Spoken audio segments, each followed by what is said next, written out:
Alors, on nous raconte partout que le découvert bancaire va être interdit. C'est pas tout à fait vrai, qu'on s'enflamme pas.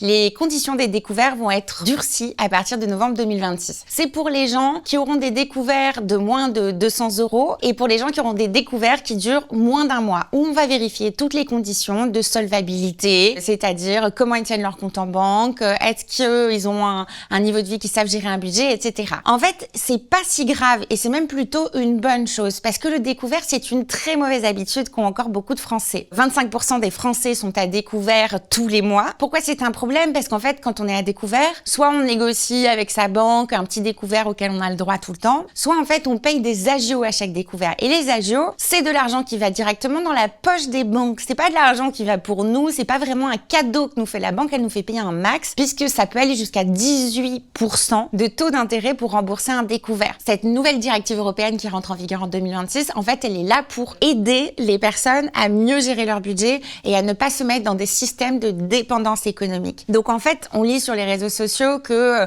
c'est un truc que les banques organisent pour avoir moins de choses à payer, etc. C'est l'inverse, c'est pour le bien-être des personnes, à condition bien sûr qu'on leur trouve, pour les personnes les plus précaires, d'autres ressources, c'est-à-dire des aides sociales, de l'aide alimentaire, des situations pour faire baisser leur budget au quotidien. Le mieux pour essayer de lutter contre ça, qu'on soit aisé ou en situation précaire, c'est de mettre en place ce qu'on appelle économiquement une épargne de précaution, c'est-à-dire un petit peu d'argent que l'on va mettre sur le livret A et effectivement sur lequel parfois il va falloir faire des efforts de budget énormes pour les petits foyers, parfois changer de mode de vie pour d'autres, parfois prendre un extra job, mais mettre un petit peu d'argent de côté sur un livret A qui est une épargne de précaution, un matelas de sécurité que l'on pourra en fait utiliser au moment du prochain pépin et au moment du prochain découvert au lieu d'aller demander à la banque qui va nous taxer à mort derrière.